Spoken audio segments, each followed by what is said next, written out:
And here's a filly that I've been working on. I halter broke her about a year and a half ago when she was just a weaner. And then I went about other business, and the owners asked me to come back and tune her up a little bit because she's got to get loaded in the trailer and go somewhere. And I did trailer load her. But anyway, this process here, the farrier couldn't get her feet trimmed, although I did pick her feet up when I was halter breaking her, but nobody kind of pursued it afterwards. So she got kind of bad, and so I'm just starting on this right front foot. And here's one of the ways I might go about it. She's pretty gentle, so I could use a rope at first, and I probably should have, but she's not too bad on this right front. I have another video on the left, which is a lot worse. But anyway, I just kind of go about it piecemeal, bit by bit. And if she gets troubled, I just hold until she gets better, and then I drop the foot. It takes a long time. Farriers aren't going to want to do this, right? So that's why I'm doing it instead of the farrier, because they want to get in and get out, which I understand. So this is part of her little... See, there it goes right there, and I'll come back in there. See, she's not tolerating that, so I come back in. I roll her hindquarters over just to kind of redirect her mind a little bit, and I just start over. And it's a long right there. See, I dropped it because she gave it to me. Now I'm just kind of holding. She seems to be good, but she's not going to tolerate it for very long, so I'll get a couple nips. And then I'll hold.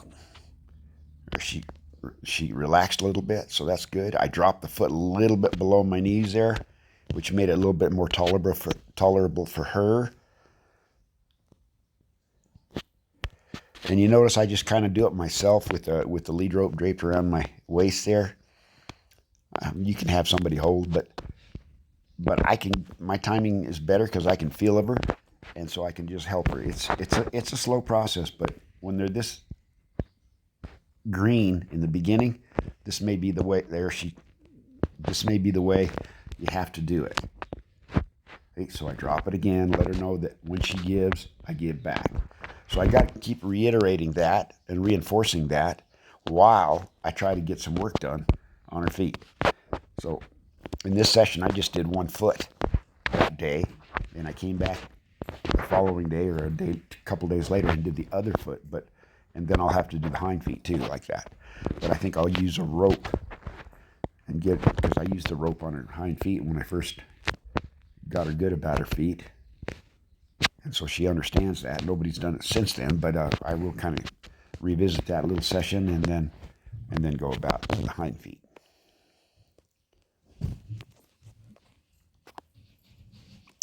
See, she's not bad. She just hadn't had to hold it up very long. I think she got in a couple jams with the farriers as they came out because they couldn't get her done, and they left her in a bad spot, and they just aborted, and so now we're at this situation.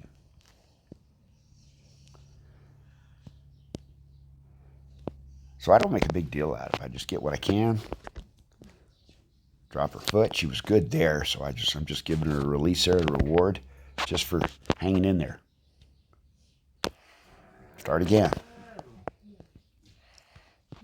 I didn't like the way she picked her foot up. It was sort of an invasive way, but that'll get better. Just got to get under there and be patient with these green horses, and they'll get better. I could have had a whole session with her front foot with a rope. It would save some wear and tear on me. But I just kind of had my nippers and my rasp there, and I thought maybe I can get something done. So that's what I did. And it's not a real pretty trim, but it's correct enough to where it took some foot off, cleaned it out, took a little sole off, and should be in better shape than she was with that foot.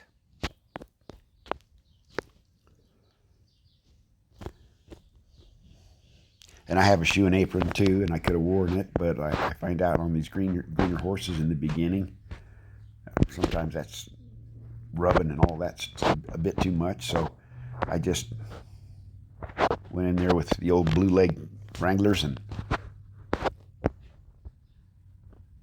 got a quick-ish trim on the foot. I wouldn't call it quick, really. There, she pulled back, so I grabbed it as quick as I could. Wait till she released. There, and then I release. She wait till she gives. See, and she's working her mouth there for a second, so that was good. Then I just go and kind of clean everything up with my rasp. You notice I'm not between the foot. She's better when I'm outside like that because it doesn't feel so confining to her.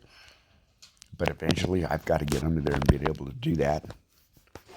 And she's going to be wearing shoes at some point, so she's got to be able to stand a lot better than this. But this is a start. And this is what it might take in the beginning. And farriers, it's not fair to the farriers, so unless they're willing to do it this kind of way, but it's just slow, tedious. There's not much money in it for them. They lose ground, because they get behind. So